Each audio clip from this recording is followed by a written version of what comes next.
Bom, hoje nós vamos ter a palestra do professor aqui que vocês estão assistindo no vídeo aqui, que é o Gínio Terentin. Eu tomei contato com o Gínio numa apresentação que ele fez no Encontrar RH aqui em Brasília. E eu fui lá, fiquei encantado. Na minha opinião, na minha humilde opinião, foi a melhor palestra que eu assisti. Um rapaz inteligente, sereno, equilibrado, cheio de informação, uma didática maravilhosa. Então, logo que eu montei o evento, eu falei, um dos primeiros caras que eu quero convidar é o Gino, né, para colaborar com a gente e ajudar nesse espaço de transferência de conhecimento, né, de levar até vocês que estão em quarentena um pouco daquilo que o Gino vem aprendendo no Brasil e agora na França, porque ele está fazendo doutorado na Universidade de Bordeaux, né? Então vai trazer para nós uma perspectiva também europeia e global, né, sobre a sua fala, que trata sobre tecnologia, inovação e pessoas na era das mudanças. Então, rapidinho, o currículo do Gino, ele é doutorando pela Universidade de Bordeaux, com MBE em Economia e Gestão de Projetos pela USP. Ele possui amplo conhecimento e experiência em planejamento estratégico, em inovação e gerenciamento de portfólios, programas e projetos. Atuou como coordenador geral de gerenciamento de projetos do Ministério da Ciência e Tecnologia, Inovações e Comunicação e esteve à frente do escritório de projetos estratégicos da Caixa Econômica. Inclusive, quando você trabalhava na Caixa, Gino, o pessoal me falava muito bem de você. Eu já te conhecia antes de você estar no roteiro de palestra, né? Então, é mentor de startups, professor e empreendedor, buscando tornar o mundo um lugar ainda melhor por meio da educação. E o Gino faz questão de dizer que ele é pai da Isa, filho da dona Arlete, do seu Gino e marido da Lu. Então, Gino, muito legal, viu, essa aproximação que você começa no teu currículo com o público. Muito obrigado pela sua adesão e a janela é sua, tá? Fique à vontade e converse com os nossos participantes. Boa palestra para você, Gino. Poxa, professor Carboni, assim, muito obrigado pela receptividade e pelo carinho que vem nas palavras que o senhor traz para a gente. Assim, dá para sentir o carinho. Eu acho que nesse momento que a humanidade está tão afastada, a habilidade de conseguir fazer, fisicamente afastada, né? A habilidade de conseguir transmitir carinho para a gente por meio das palavras, talvez seja uma das habilidades que vai fazer mais diferença para os próximos tempos. Então, muito obrigado pelo carinho que o senhor me recebe. E é uma honra enorme estar aqui. Que bom que a gente vai ter bastante tempo. Estava preocupado que ela fosse 30 minutos. Que bom que a gente vai ter mais de uma hora para poder conversar, porque esse tema ele ganha uma relevância muito grande para mim. E poder falar sobre desenvolvimento humano, num momento de pandemia, isso é um momento de quarentena, isso é ainda mais, esse tema se torna ainda mais relevante. Então, primeiro eu quero saudar a todos que estão aqui e aos que vão assistir a esse bate-papo futuramente também, e um carinho especial aí a todos que permitiram, todos os apoiadores que permitiram que esse evento acontecesse. Obrigado por me permitir estar aqui. Estou muito feliz e muito honrado, realmente muito emocionado com a possibilidade de falar para esse público. Esse bate-papo sobre tecnologia, inovação e pessoas na era das mudanças veio de um estudo que eu tenho feito já há algum tempo sobre o impacto de uma mudança. O que é uma mudança, né? Professor Carboni, eu acho que eu não estou conseguindo compartilhar os slides. Talvez se o senhor me colocar como co-host, eu consiga compartilhar. O senhor me ouve?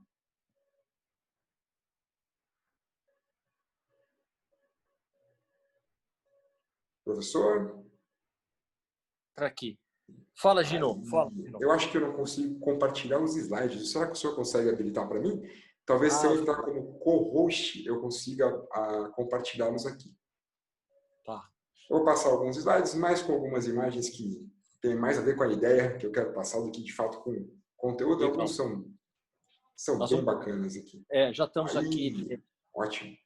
Isso. Vocês estão vendo um cheat aí, né? Igual o que está aqui atrás. Está aparecendo para vocês aí, né? Ótimo, então. Legal. Beleza, obrigado, professor. Não. Vamos falar um pouquinho sobre mudança, né? Tanto temos ouvido falar de mudança. E nesses tempos, nesses dias, mais do que nunca, talvez. Pelo menos mais do que eu já ouvi falar em toda a minha vida. E o que é que a gente quer dizer quando falamos de mudança?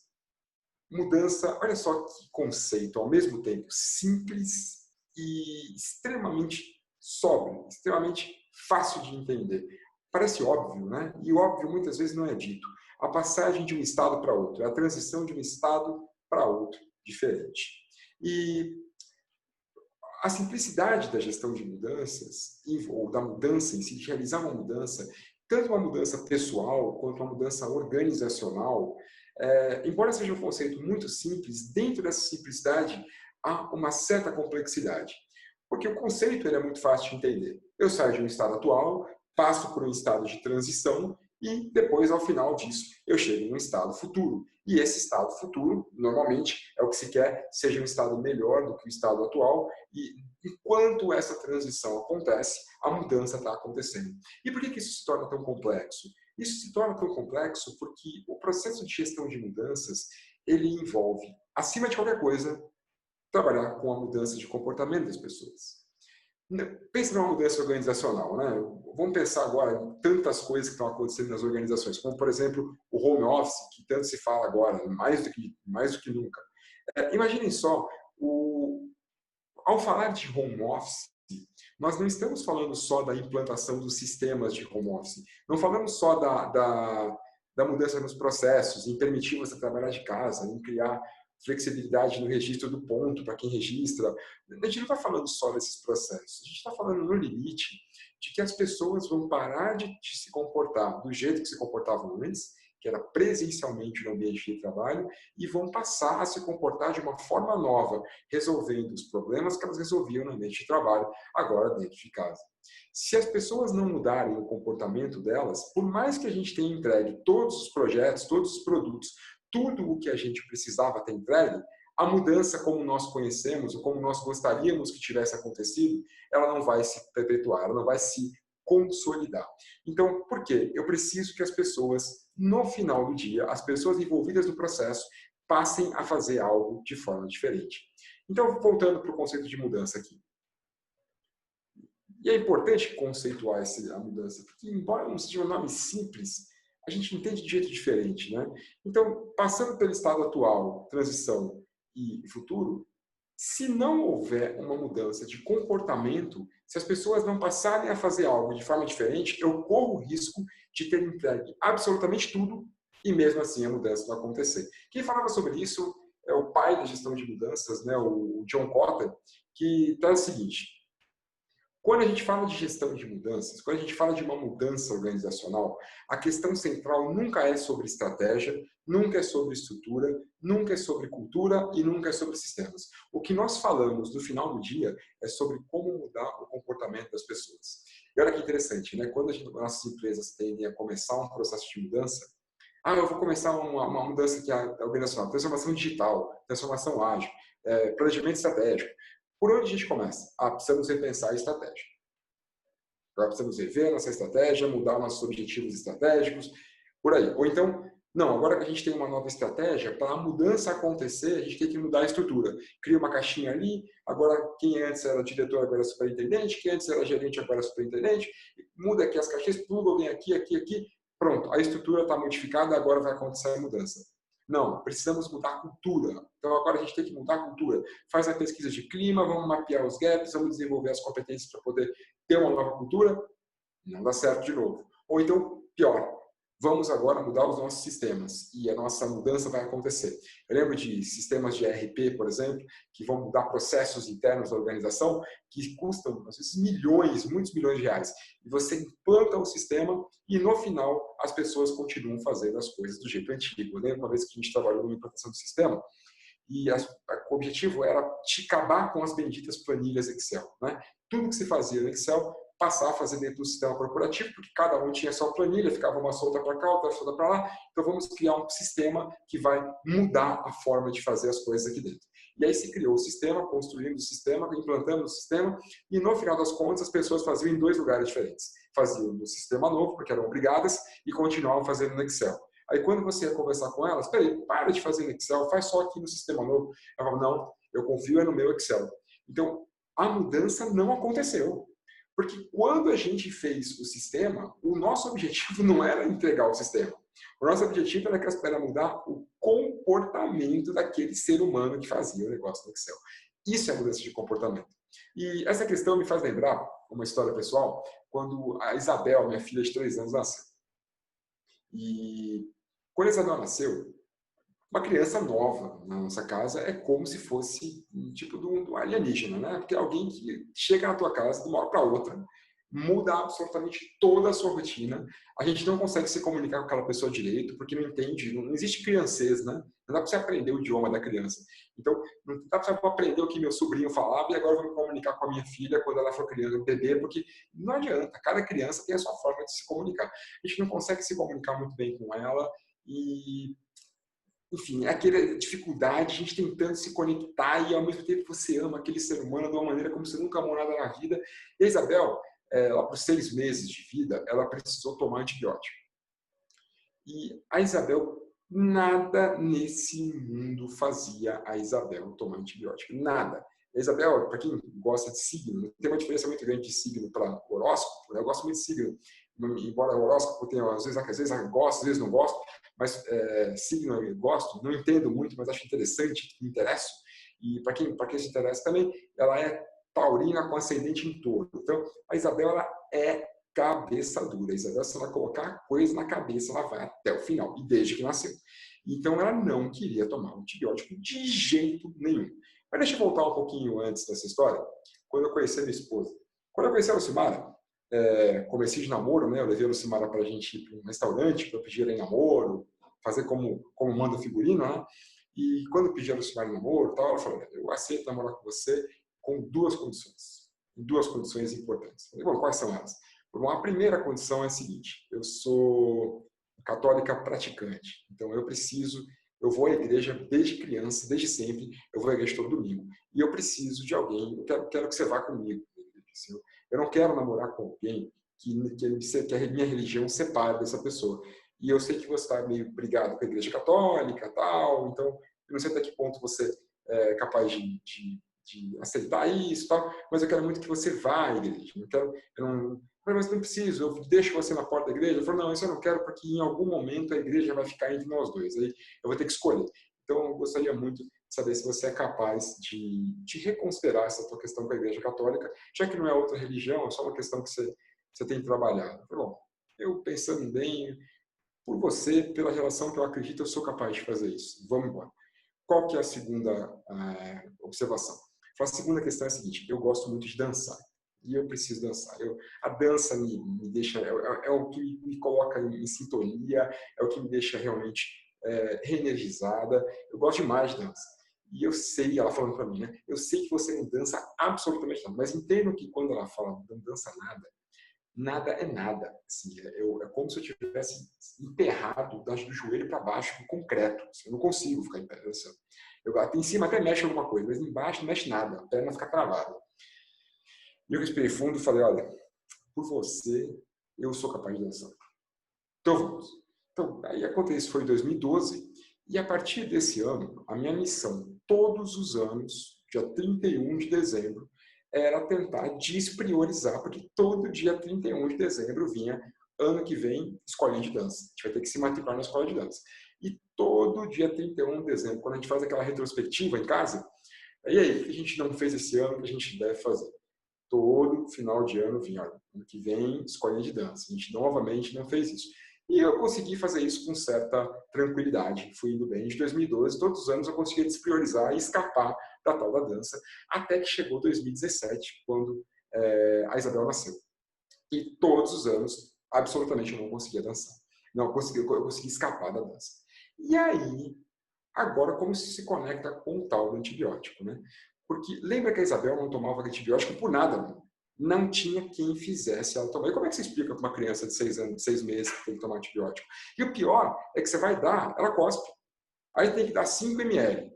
Você deu uma seringa, ela cuspiu. Quanto é que ela cuspiu? Quanto que ficou aqui? Faz a sua conta não bate, você não sabe se dá mais, se dá menos, tem medo de matar a criança. Enfim, não tinha nada nesse mundo que fizesse a Isabel tomar o tal do antibiótico, exceto se eu fizesse uma coisa. Vocês imaginam qual é a coisa, né? Se eu dançasse para a Isabel. Se eu dançasse na frente da Isabel, deve ser uma situação tão horrível, deve ser uma coisa tão ridícula, que a criança deve olhar aquilo e falar, meu Deus do céu, se esse adulto chegou a esse ponto, deixa eu tomar esse remédio, porque eu não quero ver o que ele é capaz de fazer depois disso, né? Então, a hora que eu começava a dançar, a Isabel parava, ficava quietinha e tomava absolutamente o antibiótico sem nenhum tipo de problema. O que acontece é que, do momento que eu conheci a Lucimara para cá, e relutando em dançar tanto, até esse momento com a Isabel, o que acontece é que depois disso, hoje, a Isabel já com 3 anos, né? Quando eu chego em casa, agora estou em casa todos os dias por causa dessa pandemia, mas até então, quando eu chegava em casa, a primeira coisa que a Isabel fazia, assim que eu chegava em casa, era me tirar para dançar. Assim que eu chegava em casa, ela ia me receber na porta e dançava comigo em casa. E era um dos momentos mais felizes, é um dos momentos mais felizes que eu tenho. E resgatando aquilo que o Kotler falou sobre mudança de comportamento, o que é que fez a Isabel mudar o comportamento dela e eu mudar o meu comportamento? Porque a Isabel mudou o comportamento dela em relação ao antibiótico, assim como eu mudei o meu comportamento em relação à dança. E quem respondia essa pergunta na década de 30 foi um psicólogo muito famoso chamado Dr. Kurt Lewin, que fez uma pesquisa chamada Pesquisa de Campo, e nessa, criou uma teoria chamada Teoria de Campo, e escreveu um livro chamado Pesquisa de Campo, e nessa pesquisa ele chega à seguinte conclusão, que o comportamento de uma pessoa é uma função da personalidade daquela pessoa e do ambiente, do campo em que aquela pessoa é inserida. Se eu quero mudar o comportamento de alguém, ou eu mudo a personalidade daquela pessoa, ou eu mudo o ambiente daquela pessoa. E aí o ponto é possível mudar a personalidade de alguém? A ciência se divide bastante em relação a isso. Uma boa linha da ciência vai dizer que sim, que é possível. E dentro dessa linha você vai encontrar quem diga que até tantos anos é possível e que a partir de tantos anos não é mais. Há uma outra linha que diz que não é possível. Eu vi há um tempo atrás um artigo super interessante que dizia exatamente isso. Há linhas que acreditam que é possível e que não é possível. Mas de uma coisa ninguém duvida. Se for possível, é extremamente difícil e trabalhoso você conseguir mudar a personalidade. E o que é mudar a personalidade? Você tem que chegar para a Isabel e falar, deixa de ser cabeça dura. Deixa de ser assim teimosa. Para de ser birrenta. Para de ser isso. Para de ser aquilo. E pro Gino, por que você não dança? Para de ser covarde. Para de ser medroso. Para de ser bobo. Para de ser. Para de ser. Para de ser. E traduzir esse ser em adjetivos pejorativos dificulta ainda mais essa mudança, se é que ela é possível. Mas, no entanto, se eu mudar uma variável ambiental, aquela mudança pode acontecer muito mais fácil. E a variável ambiental que mudou para que a Isabel pudesse tomar um antibiótico foi eu dançar. E a variável que mudou para que eu pudesse dançar foi a Isabel ter que tomar antibiótico. Então, aquilo que tentaram fazer eu mudar durante 30 e poucos anos, e não conseguiram, dizendo para parar de ser covarde, parar de ser bobo, parar de ser medroso, parar de ser isso, parar de ser aquilo, em 6 meses. Na verdade, menos do que isso, né? Em 30 dias ali, o tempo que eu precisei dar um antibiótico para a Isabel, eu rapidamente consegui mudar. Não por deixar de ser, mas porque uma variável forte o suficiente apareceu para me fazer mudar. Fazendo um parênteses em relação a isso, sobre empresas, né? Quem passou por uma coisa parecida foi a Marvel. A Marvel, durante muito tempo, esteve aí à frente, liderando as vendas de gibi. Até que, em 2004, ela passa por uma terrível situação. Aquela geração já não comprava mais gibis e a geração nova que veio também não comprava mais. E ela entrou às beiras da falência. Né? Quando ela fez o Homem-Aranha, ela arrecadou 60 e poucos milhões de dólares de bilheteria que não foram capazes de pagar as contas dela. A Marvel teve seríssimos problemas em relação a isso. Seríssimos problemas. E até que ela chegou ao ponto de, bom, nós precisamos mudar absolutamente tudo na forma como nós fazemos os nossos filmes. Nós precisamos mudar isso. Precisamos montar um estúdio só nosso. E aí precisava de dinheiro. E como é que se consegue dinheiro estando devendo e às beiras da falência, né? E a Marvel, então, busca uma solução extremamente arrojada e perigosa. Para conseguir levantar fundos, ela penhora ali, né? Ela entrega como garantia os nomes as identidades e os direitos autorais de absolutamente todos os super-heróis dela.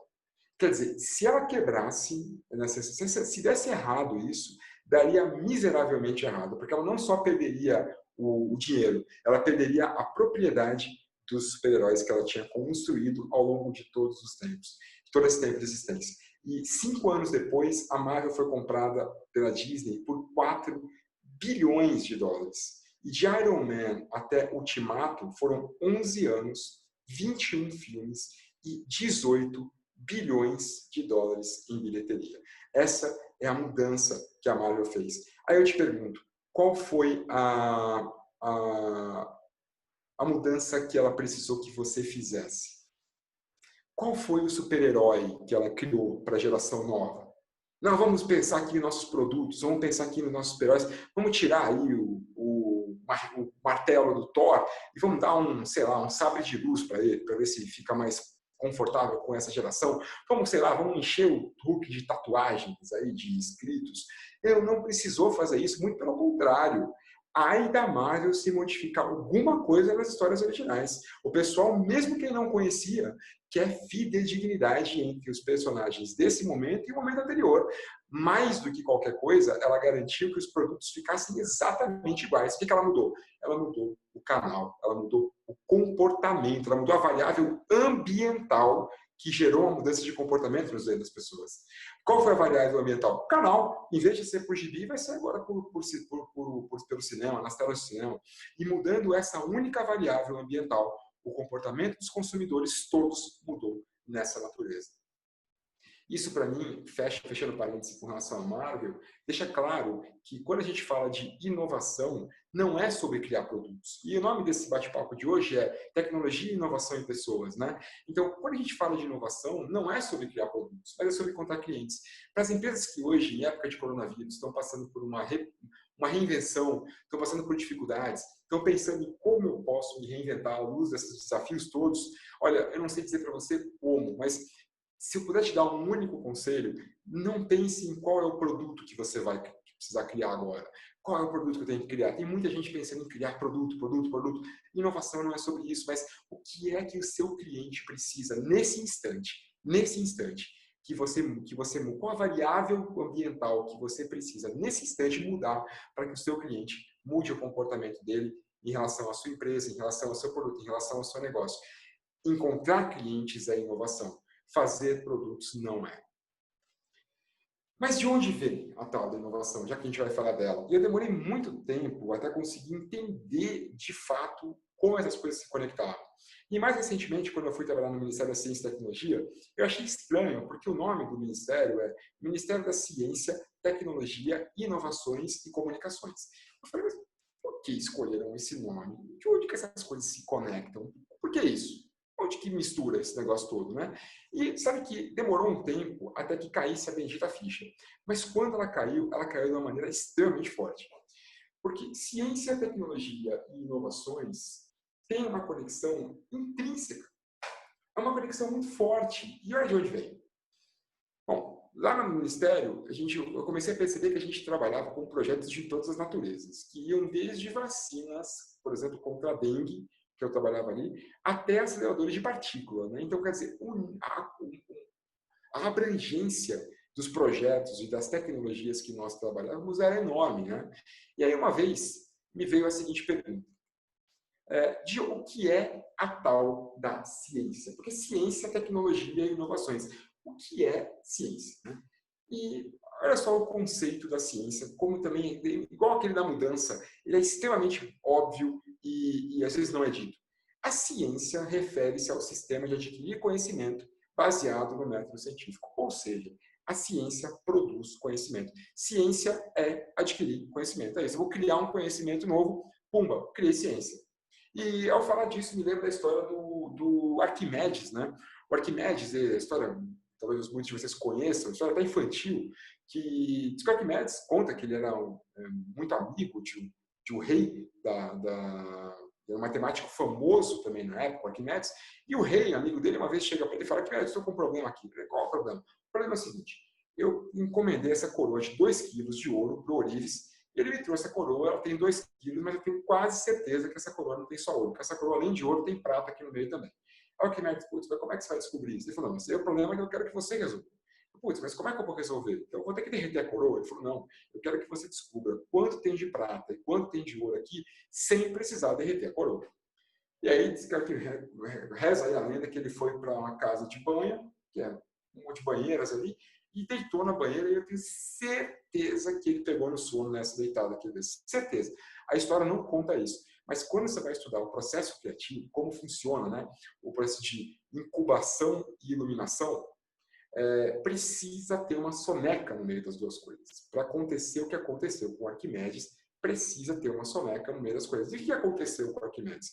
Conta a história que quando ele estava lá no banho dele, uma hora ele lá olha e vê a água saindo ali da banheira, escorrendo.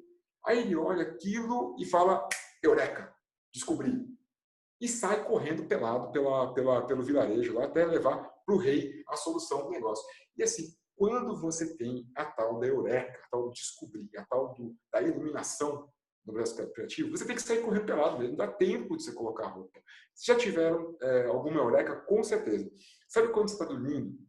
Você vai dormir, às vezes, com uma coisa te encafifando ali, um problema que você não conseguiu resolver, uma decisão que você não conseguiu pensar direito, tomar. Aí você dorme e no meio da noite, 3 da manhã, você acorda, pula, desperta e está ali a solução. Eu lembro quando eu programava, eu era programador há muitos anos atrás, que eu às vezes sonhava com um código, eu sonhava com um programa. Depois era só copiar e colar que dava certo. Então, sabe quando acontece isso com você? E aí você acorda e fala, putz, tenho já a solução. Agora posso dormir tranquilo. Aí você deita, vai dormir, e quando você acorda às 6 da manhã, milagrosamente, alguém não está mais com você. A ideia. Naquele tempo que você dormiu, a ideia desapareceu. Se você não anotar na hora que você tem o insight, na hora que você tem a ideia, rapidamente o teu cérebro manda aquilo de volta para algum lugar que o Jung dizia que era o inconsciente pessoal, né? Que você foi o tempo que você teve para distrair do inconsciente pessoal. E o processo criativo diz que para você conseguir fazer isso, você tem que passar ali pelo processo de incubação e iluminação e, consequentemente, por uma soneca. Mas, gente, o que isso tem a ver com a história? Isso que o Arquimedes chamou de eureka é ciência. O eureka é a hora que ele olha para aquilo e chega à seguinte conclusão. Opa, o volume de água deslocado na banheira é proporcional à massa do corpo que emergiu da banheira. É isso. Então, que emergiu. O volume do corpo que emergiu na banheira é proporcional ao volume de água que emergiu da banheira. Bom, daí o princípio de Arquimedes está aí o empuxo. E eureka, ele cria conhecimento. Mas nesse momento, ele só tem conhecimento. A hora que ele pega isso e aplica na coroa, e ele descobre que então uma coroa de 2 quilos de ouro deveria deslocar X de água, e ele vê que aquela coroa deslocou menos e deslocou mesmo, e consegue dizer exatamente quanto tem de prata e quanto tem de ouro naquela coroa pela subtração, nesse momento ele resolve um problema com o conhecimento que ele criou, o problema do rei. E o que é que se chama de resolver um problema? Eu encontrei essa resposta quando numa reunião no ministério, eu não me lembro o que tinha acontecido, e aí eu falei, não, mas essa é uma questão de tecnologia. E aí alguém que estava perto de mim na reunião falou, pois não, defina a tecnologia. E eu fiz cara de nada. Eu não sei como definir tecnologia. Eu sei o que é, mas eu não sei como definir. Aí a pessoa falou, então você me desculpe, você não sabe o que é. Vai estudar e vai descobrir o que é isso. E aí eu saí indignado. Como assim eu que sou de tecnologia, que eu que me formei em tecnologia, não sou capaz de definir o que é tecnologia? E o que é tecnologia? Você já vai pensar nisso? Outra palavrinha danada que a gente fala o dia inteiro, mas não consegue definir muitas vezes. Olha só qual que é o ponto de tecnologia. Tecnologia é a aplicação prática do conhecimento que você tirou lá na ciência para fazer algo inteiramente novo, tipo descobrir quanto tem de ouro e de prata numa coroa, de forma inteiramente nova, por exemplo, meter a coroa na água, né? Então, a hora que a pessoa pega o conhecimento que descobriu ali na hora da banheira, para poder fazer algo totalmente novo, que é saber separar o que tem de ouro e o que tem de prata numa coroa, de uma forma totalmente nova, que é meter dentro da água, isso é tecnologia. Então, a hora que o Arquimedes fez isso, é tecnologia. A primeira pá criada por um ser humano é tecnologia, porque até então a maneira dele de cavar buraco era com a mão, né, ou com alguma outra coisa. Quando ele fez a primeira pá, ali está a tecnologia, porque um problema novo foi resolvido de uma forma totalmente nova. Isso é tecnologia. E a hora que pega-se esse conhecimento e se coloca no mercado, a hora que isso não resolve apenas um problema, mas resolve o problema de muita gente, da escala, isso é inovação. Porque, afinal de contas, inovação não é criar produto. Inovação é encontrar cliente. A hora que esse teu problema resolvido vai para o mercado e dá solução para o problema de muita gente, aí eu tenho inovação. Olha só, gerar conhecimento, ciência. Resolver um problema com esse conhecimento, uma vez, totalmente novo, é uma vez só, e de forma totalmente nova, é uma vez só, tecnologia. A hora que essa tecnologia começa a resolver esses problemas de muita gente, como, por exemplo, os navios que utilizam-se do princípio de Arquimedes, aí eu tenho inovação. Isso é inovação. E aí a bendita ficha cai na minha cabeça. Tio, tá bom, vamos falar mais de inovação e tecnologia então, porque agora o negócio está começando a esquentar. Aí vem um gráfico como esse, por exemplo, ou o tal do Hype Cycle do Gartner. O que o Hype Cycle fala para a gente? Né? Ele fala o seguinte, que as tecnologias, e agora a gente já sabe do que está falando em relação à tecnologia, elas passam por uma grande diferença na expectativa das pessoas. Uma tecnologia, quando nasce, quando aparece, por exemplo, o Arquimedes ali resolvendo o problema da coroa, isso começa a crescer a expectativa das pessoas em relação àquela tecnologia. Mas daí até isso se tornar uma inovação, tem um tempo. Até isso, de fato, ir para o mercado para resolver problemas de muita gente, tem um tempo. E enquanto esse tempo não passa, a expectativa das pessoas cai, até que chega num ponto que a gente consegue encontrar formas de dar escala para aquela tecnologia e aí, de fato, ela começa a resolver problemas, até chegar no tal do platô da produtividade, que é quando aquela tecnologia, de fato, resolve problemas de todo mundo. Isso é o que o Gartner chama de Hype Cycle. E aqui a gente tem nas legendinhas, deixa eu tirar minha câmera que acho que fica mais fácil de vocês verem, o tempo que vai levar para essa tecnologia, de fato, se tornar uma inovação. De fato, ir para o mercado e ajudar muita gente, que vai de 2 anos a 10 anos. E quando eu vi esse gráfico a primeira vez e percebi que o maior prazo que tem aí é 10 anos, mais de 10 anos, não é mais do que 50 anos, não é mais do que 30 anos, nem 20 anos, é mais que 10 anos. Eu fiquei assustado, porque a gente está falando da tecnologia mais disruptiva que existe até hoje, que é do que está no triângulozinho amarelo. E me fez lembrar disso daqui.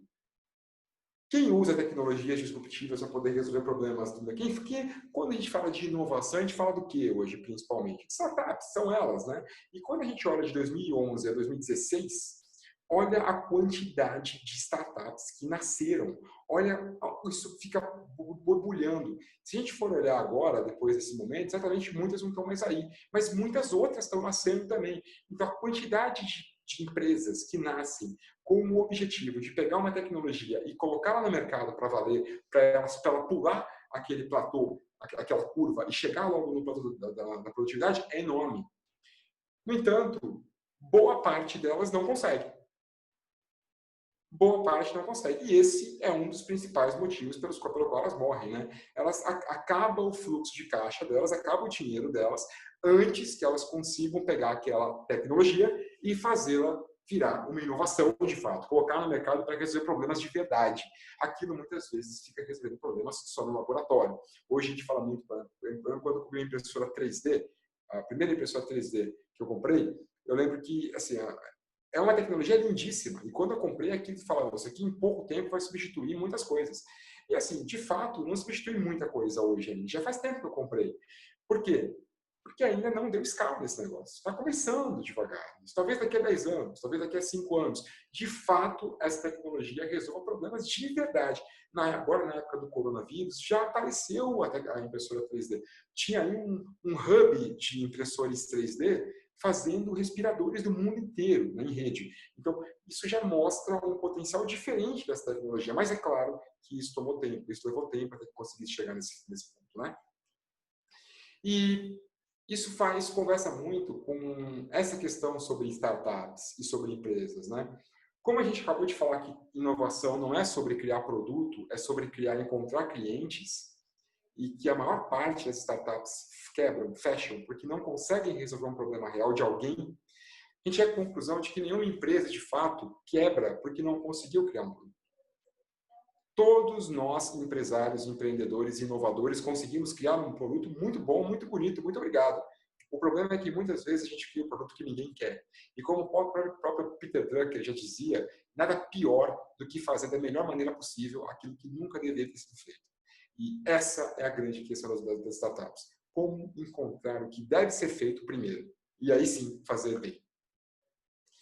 Mas aquele gráfico dos 10 anos continua me incomodando, porque a tecnologia mais disruptiva que tinha ali estava tendo como referência base mais do que 10 anos.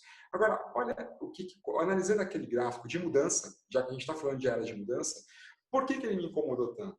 Dá uma olhadinha nesse outro gráfico aqui. Ó. Olha o que ele mostra. Ele mostra duas coisas importantíssimas. A primeira é o ciclo ou o passo da mudança. Olha só. Da primeira revolução agrícola até a primeira revolução industrial, a gente teve 8.000 anos. Da primeira revolução industrial até a primeira lâmpada, a gente teve 120 anos. Da primeira lâmpada até o pouso na Lua, 90 anos. Do pouso na Lua até a internet, 22 anos. E da internet até o sequenciamento do genoma humano, que você consegue fazer pela internet hoje e receber na sua casa, 9 anos. As grandes mudanças disruptivas estão acontecendo em ciclos cada vez mais curtos e não me espanta o Gartner estar usando 10, porque é a referência mais próxima que a gente tem. Né? 9 anos entre a última tecnologia extremamente disruptiva, sequenciamento de genoma humano, e a internet. Então, as próximas disrupções tecnológicas que a gente vai ter tendem a acontecer em ciclos ainda menores. E por que isso está acontecendo em ciclos cada vez menores? Por causa do gráfico de baixo. E o gráfico de baixo, que é chamado de curva exponencial da tecnologia, recebe esse nome pela seguinte questão. O tempo que leva para a tecnologia dobrar a sua capacidade. Uma série que dobra a cada período é chamada de série exponencial. E o que a lei de um cara na década de 50 descobriu ali um comportamento, um padrão na tecnologia chamado Moore. E o Moore se criou a lei de Moore, que fala o seguinte: a tecnologia dobra a sua capacidade a cada 18 meses. E eu quero dizer o seguinte: a cada 18 meses, algumas tecnologias, você consegue comprar algo com o dobro da capacidade pelo mesmo preço que você pagou 1 ano e meio atrás. É isso. 18 meses de hoje, algumas tecnologias você vai ter acesso a elas com o dobro da capacidade que você comprou aqui, pagando o mesmo preço que você pagou hoje. Isso que dobra a cada período é a tal do avanço exponencial. E a pergunta é, onde isso vai parar? Porque se eu tenho uma tecnologia e ela dobra a cada período, onde é que isso vai parar? Qual é o final disso tudo? Onde isso vai parar? Onde isso vai dar? Né? E aí entra uma questão importante que a ciência traz, né? Sobre o tal do ponto da singularidade. Que aqui se fala 2045, tá vendo? Ó?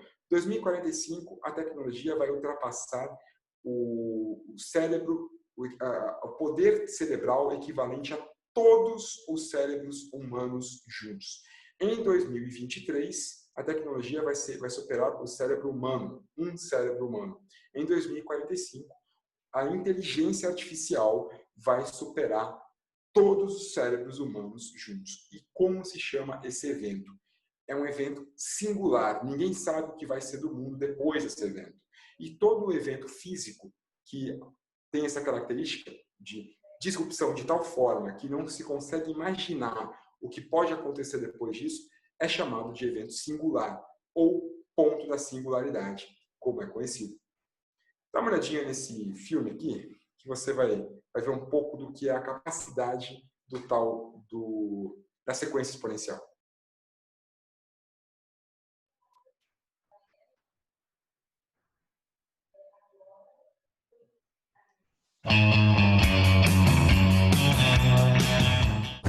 Everybody knows about playing with dominoes, but what you may not know is that a domino can knock over another domino which is about 1.5 times larger. So what I have here is a chain of dominoes. Each one is 1.5 times larger than the previous one. And the smallest domino is about 5 millimeters high and 1 millimeter thick. And I will carefully place it.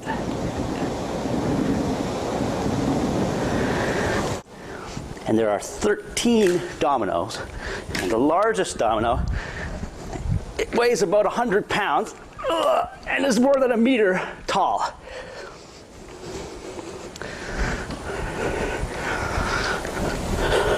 Ready?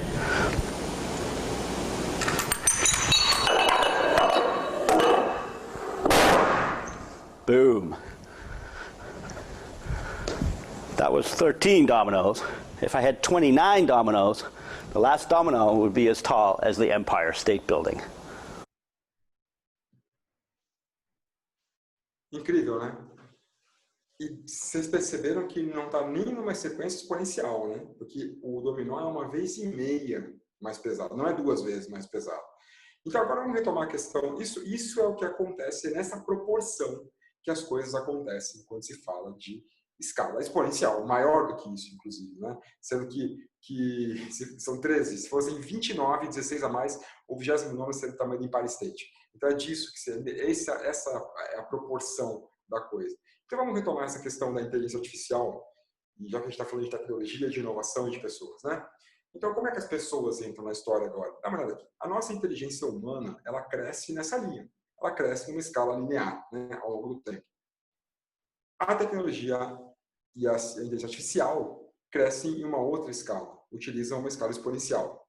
E quando chegar em 2045, é o que se chama de tal do ponto da singularidade, o ponto em que a tecnologia via inteligência artificial terá mais capacidade do que a soma de todos os cérebros humanos juntos. Então, o ponto aí é o seguinte: o que é que vai acontecer depois desse dia?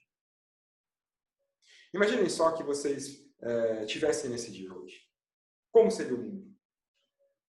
Essa discussão parece uma discussão boba, né? Mas ela não é, sob maneira, e além de não ser, foi, por exemplo, o estopim de uma treta homérica, né?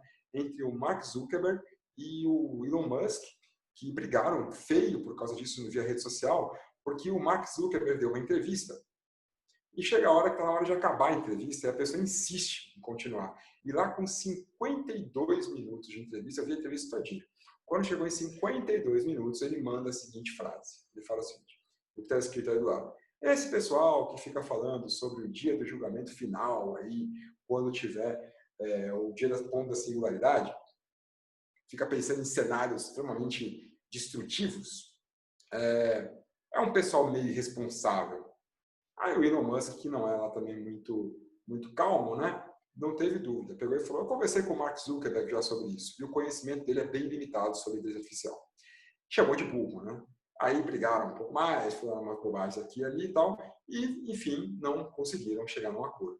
E vendo essa briga e essa conversa sobre o que vai acontecer no final, lá em 2045. Como é que estará o mundo em 2045, nesse crescimento que nós temos da tecnologia? Eu via que tinha duas linhas muito claras. Uma linha que acredita que é a Mark Zuckerberg, que a tecnologia é um fator de abundância, é o nome que se usa. Quer dizer, quando chegar lá, os recursos estarão disponíveis em abundância para todo mundo. O que hoje falta para as pessoas, como a tecnologia vai ter para todo mundo, não é que vai sobrar, porque sobra seria excesso. Abundância não é excesso, né? Abundância é ter o suficiente para todo mundo.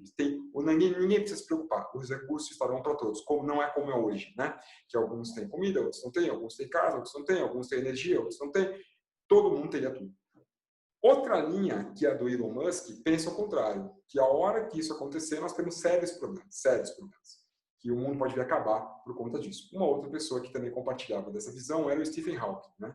E falava que até que, graças à nossa desigualdade social, o dia que chegasse ao ponto de que a inteligência artificial tivesse o poder de superar a capacidade humana, nós teríamos problemas porque ela seria um vetor de aceleração da nossa própria destruição. Era isso que o Stephen Hawking falava. Aí o ponto é quem está certo.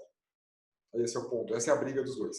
E aí eu fui tentar entender o que é que separava os dois. Porque há uma teoria, que não sei se vocês conhecem, eu gosto muito dela, que chama teoria da ferradura. E a teoria da ferradura, ela fala o seguinte, vou pegar isso aqui como exemplo, que parece uma ferradura. Ela fala o seguinte, imagina que isso aqui é uma ferradura e que agora você vira lá para baixo assim. Que numa ferradura, eu acho que até vou chamar a teoria do fone de ouvido, porque fica mais legal do que ferradura. Os polos estão mais próximos do que afastados. Quer dizer o seguinte, nesse momento, deixa eu ver se eu consigo colocar um negócio branco aqui. Vai ficar melhor para vocês poderem ver. Deixa eu ver. Acho que não dá. Acho que não dá. Então ficaria bem melhor para vocês poderem ver aqui. Então, assim, quando há uma discussão polarizada, é isso ou é aquilo? O mundo vai acabar ou a gente vai ficar com abundância? Normalmente é a teoria da ferradura em vigor. O que quer dizer o seguinte, ó, os polos têm comportamentos e pensamentos muito mais parecidos, estão mais próximos do que afastados. O centro, normalmente, é o que tem o comportamento mais afastado. Então, se a gente olhar tanto o Elon Musk quanto o Mark Zuckerberg, que defendem coisas extremamente diferentes, polarizadas, eles têm o mesmo comportamento. A mesma forma de abordar o assunto. Só que um defende que sim, o outro defende que não. No final das contas, é uma coisica pequena que separa os dois. E eu fui tentar entender qual era essa coisica pequena que está entre os polos, que estão mais próximos do que afastados. Normalmente é um ponto específico. E aí, o Elon Musk de um lado, o Mark Zuckerberg do outro, e vou eu tentar entender. Então, considerem isso um estudo de alguém que não é nem Mark Zuckerberg nem Elon Musk, né? Mas um insight que me veio. Quando eu fui fazer alguns cursos da Singularity, uma universidade que tem lá na NASA, eu fui fazer alguns cursos que eles disponibilizaram um programa, né, que é acessível do mundo inteiro, e fiz vários cursos com eles, porque um livro escrito por um dos fundadores da Singularity, o Peter Diamandis, fala de abundância. O nome do livro é Abundância. O futuro é melhor do que você espera, do que você imagina. E eu fui ler o livro e eu acabei de ler e falei, eu não consigo entender qual é o ponto de vista dessa pessoa. Como é que ela consegue achar que vai ter recursos? Eu era da turma do Elon Musk, sabe? E não consegui entender eles na Singularity. E quando eu fiz os cursos com eles, eu entendi o ponto. Eu falei, eu acho que eu entendi o ponto que separa os dois. Dá uma olhadinha, porque é mais ou menos isso que me parece que separa os dois. Depois dessa treta toda, imagine então que você entrasse hoje num carro, uma máquina do tempo, e voltasse e viajasse para 2045. E que amanhã cedo, 8 da manhã, nós já estivéssemos lá. 8 da manhã, pumba, abriu a porta da sua casa, pumba, agora abre a porta. Lá fora é 2045. Que mundo espera você? Se o Mark Zuckerberg tiver certo, o mundo que espera você é o de cima. Recursos em abundância, tudo funcionando, tudo maravilhoso, o mundo mais belo do que nunca. Se o Elon Musk tiver certo, você vai encontrar um negócio mais ou menos igual a esse aqui de baixo, lá te esperando, né? E o que quer dizer isso? Bom, se o Mark Zuckerberg estiver certo, significa que quando você chegou lá, nós conseguimos, por meio da tecnologia, a tecnologia alcançou o seu auge, porque isso já é dado, né? 2045 será o auge da tecnologia. Pum, então a tecnologia está no seu auge. E nós, seres humanos, utilizamos a tecnologia para gerar o melhor para nós. Então a tecnologia alcançou o seu auge, o seu melhor, e o ser humano alcançou o seu melhor. Os dois estão trabalhando no seu potencial máximo e melhor. E o que acontece se você for no cenário de baixo? No cenário de baixo, a tecnologia também alcançou o seu auge, porque é 2045. E, como nós vimos, a escala exponencial vai dar em 2045. Então, a tecnologia já está com o seu máximo potencial. Mas o ser humano? O ser humano usou esse potencial máximo para criar coisas que nos destruam. Então, a tecnologia alcançou o seu auge e nós alcançamos o ponto mais baixo que nós poderíamos ter chegado. E aí, falando de matemática simples, se a gente isolar nos dois a constante, que é a tecnologia para cima, nos dois, que são iguais nas duas equações, qual a diferença entre as equações? É justamente o lado humano, é justamente a pessoa. Então, se a tecnologia, inovação em pessoas, é aí que entra a pessoa. Na verdade, o que eu quero dizer no limite é que quando a gente fala de tecnologia, de inovação, a gente não está falando de software e de grandes tecnologias disruptivas. Isso já está dado, vai chegar. O que vai determinar o mundo que nós teremos lá em 2045 não é a evolução tecnológica. Isso já está no caminho. O que vai determinar o mundo que nós vamos encontrar é como nós estaremos ali enquanto espécie. Como o Homo sapiens sapiens estará em 2045. Não se trata de tecnologia. Não se trata de AI. Não se trata de blockchain, nem de impressões 3D e nem de nenhum daqueles pontos que está na curva do Gartner. Na minha visão, e aí de novo, né, é só uma visão, que pode fazer sentido ou não. O que vai determinar o futuro que nós vamos encontrar em 2045, e me lembro muito da frase do Dr. Emmett Brown, De Volta para o Futuro, no terceiro episódio, mas também eu vou te dar um spoiler, mas também o filme é da década de 80. Se você não assistiu, você não pode ficar bravo comigo. No final do filme ele fala o seguinte, um quadro começa, uma folha de papel começa a ficar branca e apagar o seu conteúdo depois de que algo no futuro se modifica. E a namorada do Marty fala para ele, mas doutor, o que está acontecendo? O futuro não está escrito? E ele fala, não, o futuro não está escrito. O futuro é aquilo que você fizer dele. E essa frase faz muito sentido para mim quando eu fiz essa leitura, porque não é, de fato, a tecnologia que vai nos mostrar se há um futuro de abundância ou um futuro de escassez. E ninguém está certo ou errado nessa discussão. Mas se a gente começar a levar a discussão para o lado que eles levaram, eu acredito que o mundo do Elon Musk ganha força. E, Gino, como é que nós estamos hoje em direção a isso? Se fosse hoje 2044, qual é o nosso ritmo? E se hoje fosse 2044, eu diria que nós não estaremos bem. Porque, por exemplo, essa experiência aconteceu em 2016. Né? A Microsoft colocou um robô que se simbolizava uma adolescente de 16 ou de 18 a 24 anos. E essa adolescente tinha um comportamento de adolescente, mas era, na verdade, um robô, um mecanismo de AI que ficou nas redes sociais e interagindo com nós, né? com os humanos, como se fosse uma adolescente de 18 a 24 anos. E a Tai, que é o nome dela, em menos de 24 horas teve que ser retirada do ar porque estava publicando comentários machistas, homofóbicos, extremamente conservadores e racistas. Inclusive, em um dos comentários, ela sugeria o retorno de Hitler. E eu te pergunto, a culpa era a tecnologia?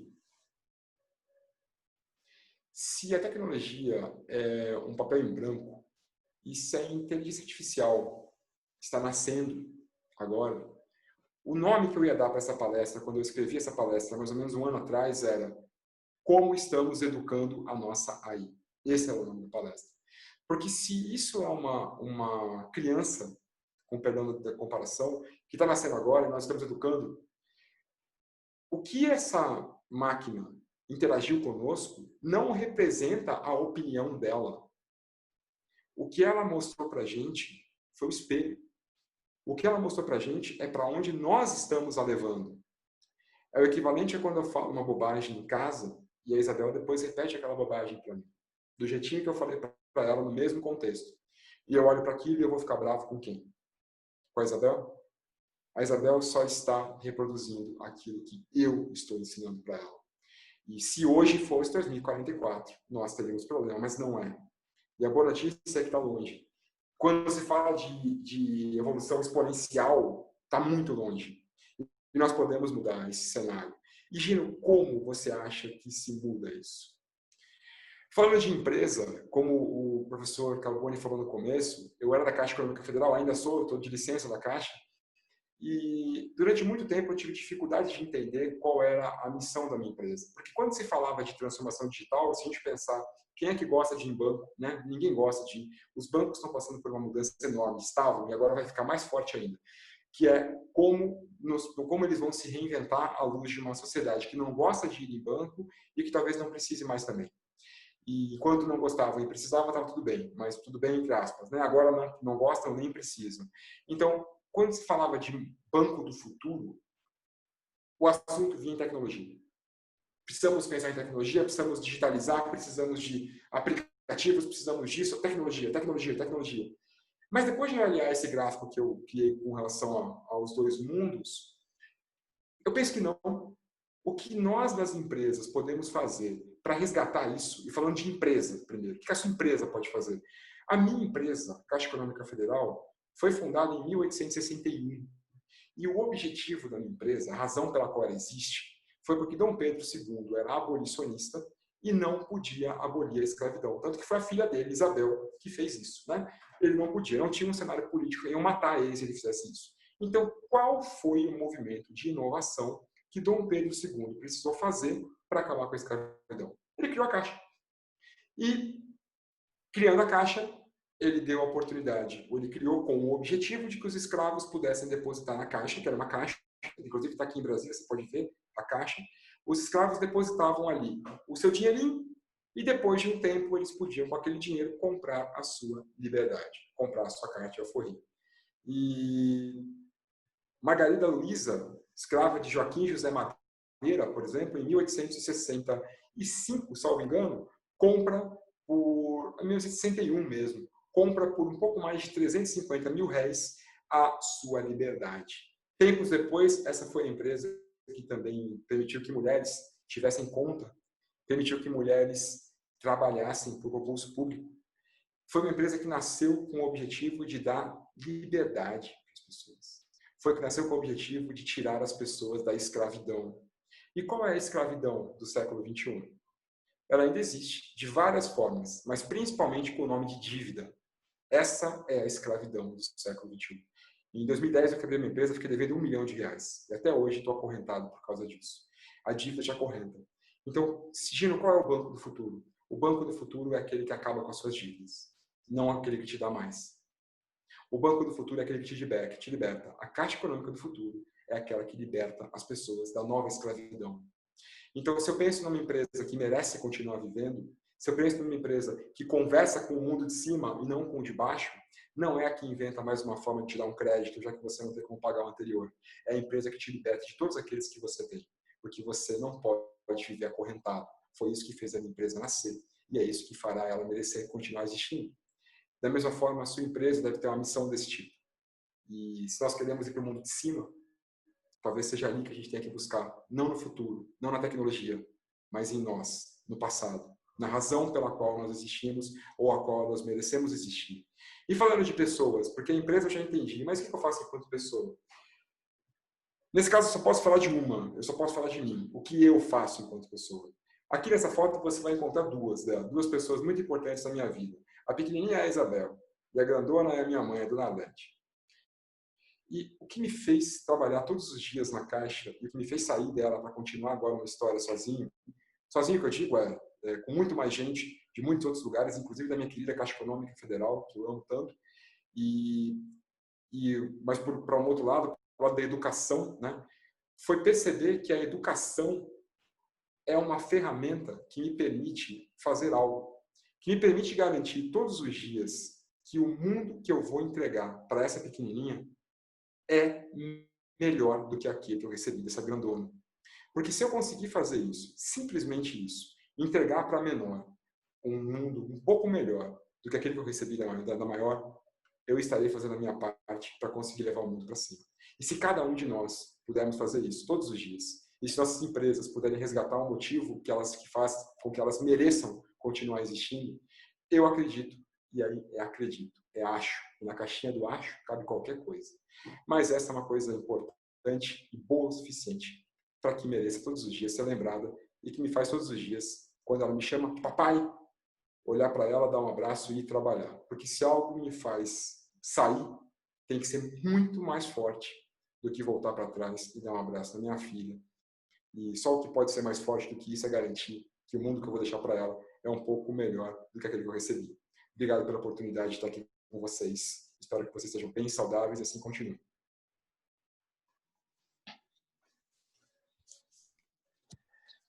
Meu caro, muito bom, viu?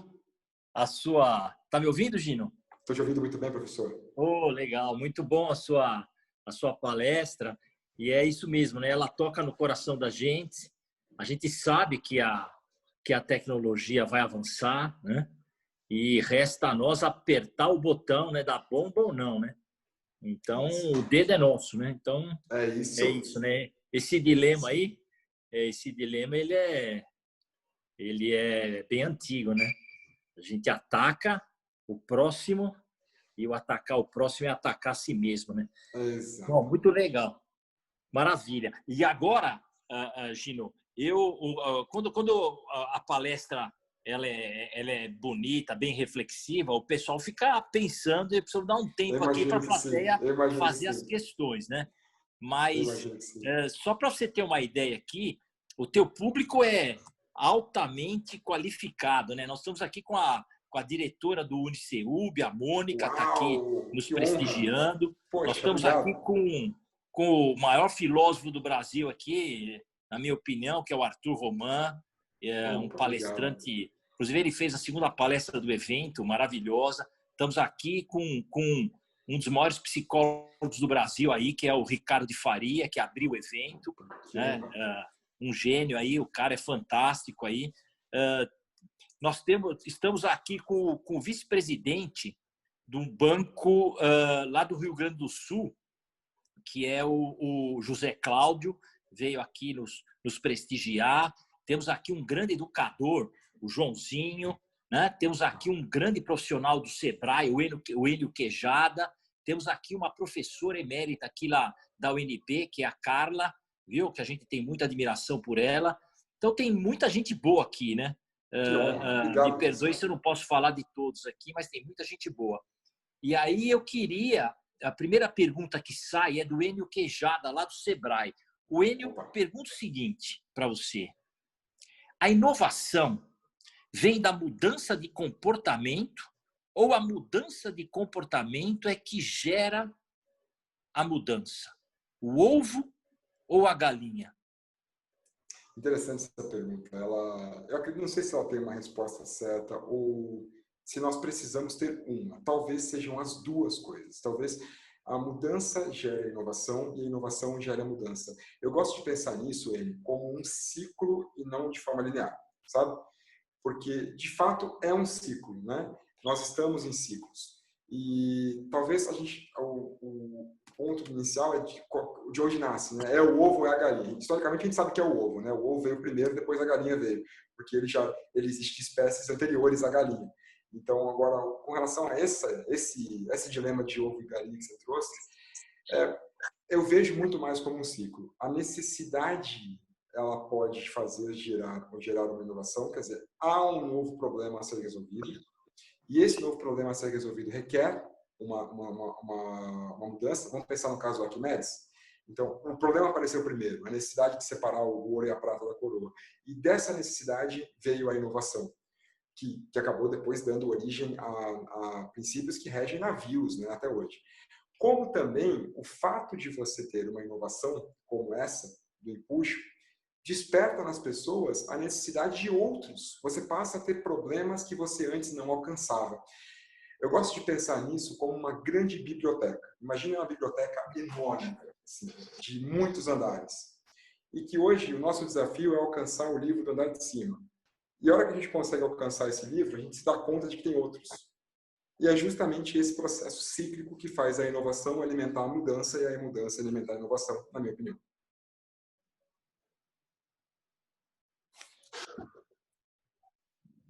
Gino, eu estou com uma pergunta aqui pelo Zap. Opa! Como é que você enxerga o momento que nós estamos vivendo agora no nosso país, né? O Brasil é um país que o seu povo tem uma grande capacidade de inovar, não que os outros não tenham, todos os povos têm, mas o Brasil vive muitos paradoxos, né? Tem muitas dificuldades econômicas, sociais, políticas. Então, eu sei que não é fácil ser brasileiro hoje em dia, né? Mas você acha que nós estamos apertando o botão da nossa destruição? Nós não estamos sabendo lidar com a nossa mudança? Tem alguma dica para nós aí? O que a gente pode fazer para melhorar? A gente está vivendo um momento muito, muito difícil por diversos lados, olhando isso como se fosse um polígono, né? Vários lados, várias facetas desse fenômeno são ruins. Doença, morte, sobrecarga de sistema de saúde, de sistema econômico, enfim, é um problema que tem diversas facetas ruins. Mas como tudo, não traz consigo só uma faceta, tem outras. Por outro lado, a inovação ela acontece, e historicamente a gente pode ver isso, de duas formas, ou com excesso de recursos ou com escassez deles. Eu lembro, por exemplo, um caso clássico, o caso da Apollo 13, né? Quando aquele compartimento lá no espaço, que foi projetado para 2 astronautas, recebe o 3º astronauta, porque o compartimento dele deu problemas, ele precisou migrar para o outro, onde já tinham 2, e começa a faltar gás carbônico. E aí, na Terra, o cientista chega lá, reúne todo o grupo deles e fala o seguinte: olha, vocês têm 1 hora, esses materiais que eu estou colocando na mesa são os mesmos materiais que eles têm na espaçonave. Vocês têm 1 hora para criar um filtro de gás carbônico, senão em 2 horas eles estão mortos. Em 1 hora, o filtro de gás carbônico estava pronto e aí surge uma inovação, né? Então, a inovação ela acontece com a escassez de recursos. E nós estamos em um momento em que nós temos limitação, grande limitação, por exemplo, física. Durante muito tempo, um amigo meu fala isso, eu acho incrível. A gente tem ouvido, precisamos pensar fora da caixa, pensar fora da caixa, pensar fora da caixa. E agora a gente está no momento do tempo que o mundo inteiro está fora da caixa. Todos os planos falharam simultaneamente há 3 meses atrás. Nenhum planejamento estratégico está vigente mais, porque nenhum deles, ou nenhum que eu conheça, foi feito planejando um isolamento dessa natureza e uma pandemia. Nenhum deles foi. Então, nós estamos vivendo um momento em que todos os planos estratégicos do planeta foram rasgados. Imaginem só o custo para se reproduzir um momento como esse novamente. E por ser um momento de bordas de caos, como a gente gosta de chamar, é um momento rico para se inovar. E países com restrições e com limites tão fortes quanto o nosso, na minha visão, têm nesse momento a oportunidade de criar grandes soluções sociais e ambientais que vão de fato dar uma reviravolta positiva no nosso mundo. Talvez o que nós precisássemos mesmo agora seja de um momento para refletir. Uma pena que esse momento veio às custas de tantas vidas, mas ao mesmo tempo, já que essas vidas todas estão sendo ainda perdidas, que nós possamos sair disso uma espécie muito melhor do que nós entramos, porque senão foi tudo absolutamente em vão. Eu acredito muito no povo brasileiro, nós precisamos parar de nos comparar com os outros. Nós temos riquezas aqui dentro que são enormes e nós somos melhor. A meta não é sermos melhores do que os outros. A meta é sermos melhores do que ontem. E se nós conseguirmos cumprir essa meta, tá ótimo. Gino, estou com uma outra pergunta aqui. Você que trabalhou na Caixa Econômica, você traz uma analogia muito forte aí dessa caixa, né?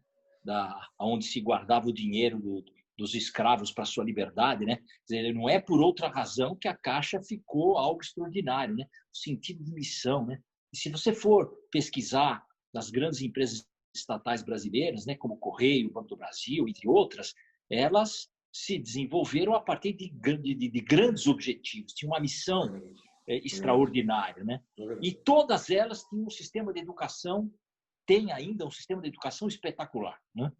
A Universidade Corporativa do BB, da Caixa Econômica, do Correio, né? Essas empresas, mesmo quando elas estão mal por circunstância, mas elas são espetaculares, né? A gente espera que o pessoal não define elas, né? Porque são extraordinárias.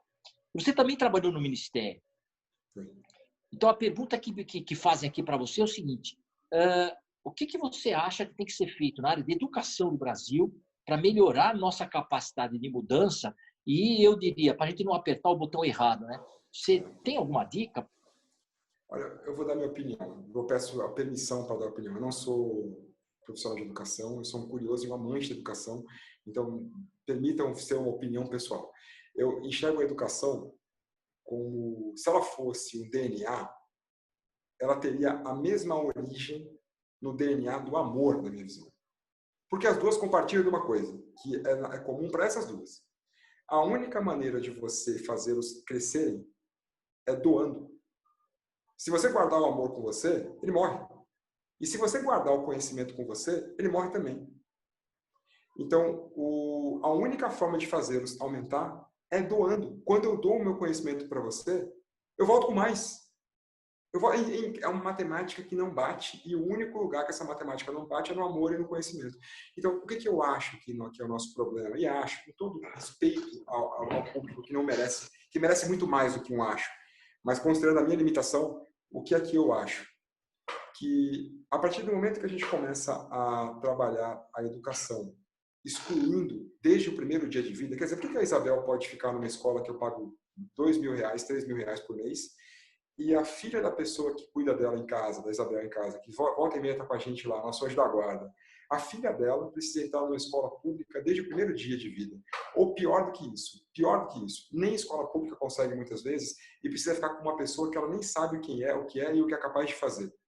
E depois de receber, de não receber educação e receber violência durante 30, 40 anos, a gente vai olhar para esse adulto depois de 30, 40 anos e vai julgá-lo. E ainda vai falar de pena de morte. Eu não quero entrar numa discussão política de forma alguma, mas como é que a gente vai julgar um adulto depois de 40 anos de sofrimento, sendo que ele foi privado desde o primeiro dia de algo? E como eu acho que isso se conecta com a educação? Nós precisamos encontrar o E e tirar o ou da história. Porque hoje é ou social, ou financeiro, ou ambiental. Eu resgato aqui um autor muito, muito querido para mim, chamado John Elkington, que na década de 90 criou um conceito chamado Triple Bottom Line, um livro muito bacana que ele escreveu, que é o Cannibals with Forks. E nesse livro, o John Elkington diz que o tripé da sustentabilidade é financeiro e social e ambiental. E nós estamos vivendo uma dificuldade de precisarmos escolher. Ou serei social, ou serei ambiental, ou serei financeiro. Não. Nós precisamos encontrar uma forma de equilibrar essa equação nos três pés.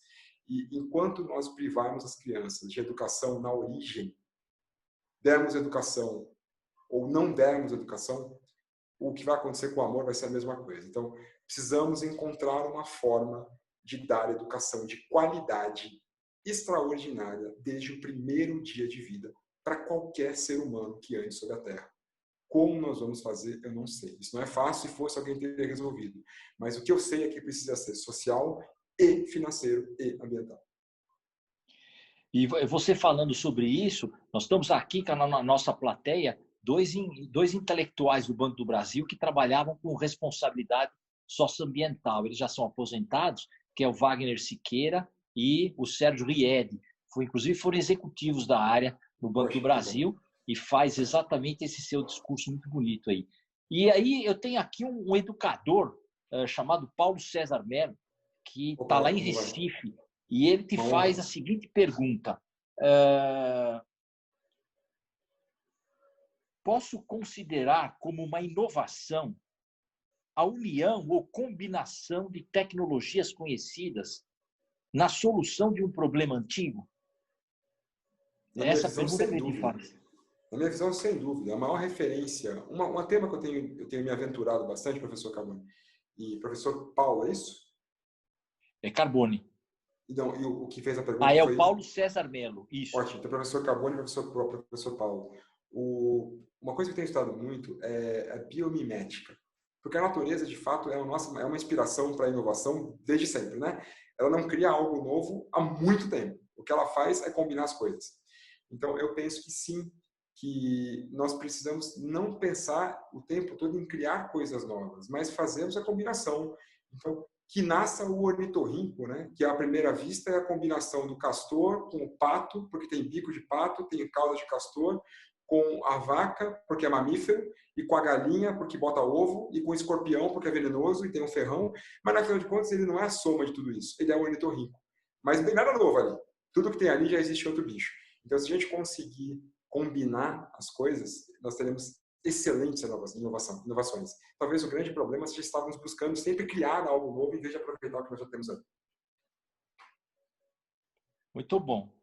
Bom, com isso, Gino, a gente encerra aqui as perguntas da plateia, viu? E aí eu queria deixar meu agradecimento. Você também fala com muito carinho, com muito amor, com muito respeito, né?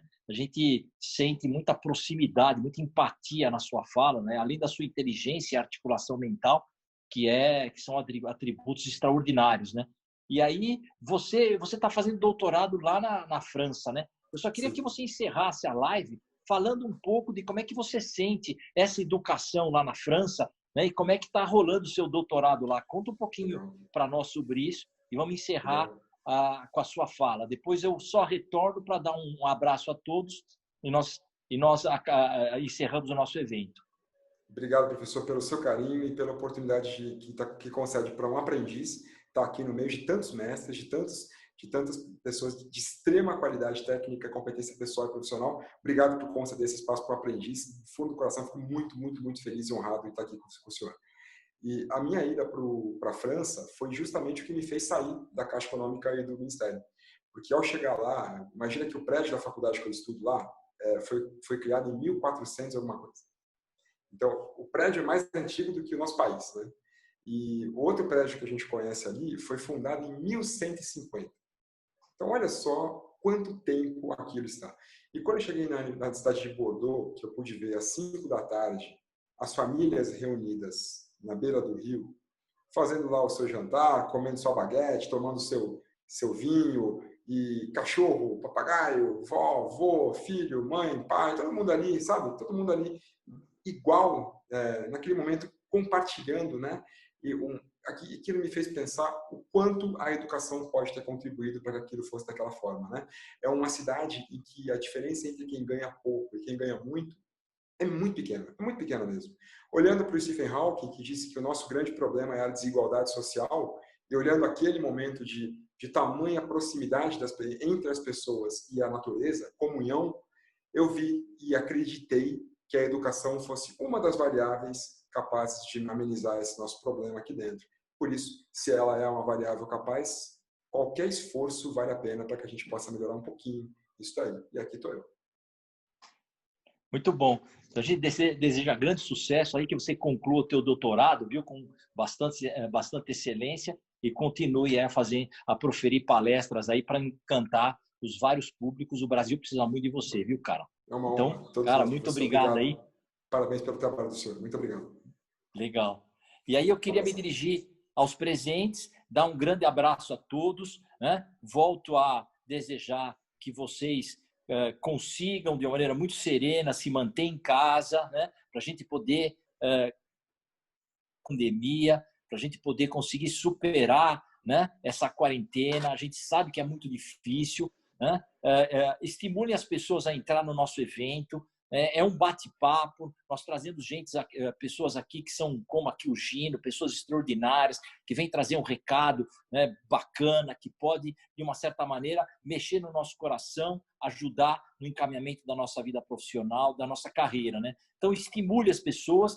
Essas palestras vão estar disponíveis depois, gravadas, para quem quiser assistir. Então, desejo a todo mundo coragem para a gente superar mais essa dificuldade, né, que o mundo está passando. E as dificuldades brasileiras, né, as dificuldades de política, toda essa intolerância, também vai passar. É mais uma pandemia que vem aí, né? Só que uma pandemia comportamental, fruto de baixa inteligência emocional, e a gente tem que superar, ajudar o colega. Não adianta ficar atacando os outros. Nós temos que saber votar direitinho, mas temos que, numa hora dessa, saber equilibrar as pessoas para que as pessoas possam enxergar o que está acontecendo, para que o Brasil possa tomar um rumo melhor. Então, vai passar as duas pandemias, né? Com muita coragem, com muita determinação, e esse povo faz coisa muito bonita, né? Como o Gino, que estava aí nos ajudando. Gino, grande abraço, abraço a todos aí, e vocês estejam presentes na próxima palestra. Na próxima palestra, Gino, vai falar aqui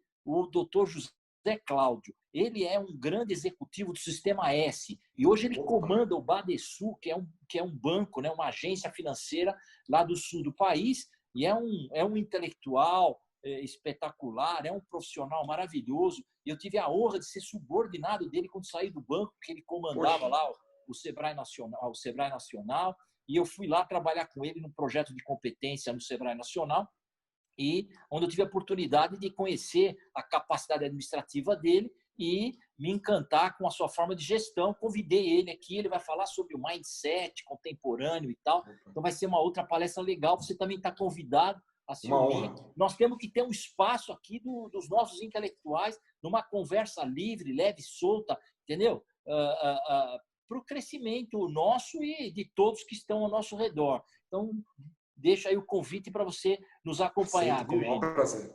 Claro que sim. Pessoal, grande abraço a todos, boa noite e mais uma vez obrigado. Professor. Até logo. Tchau, pessoal. Tchau.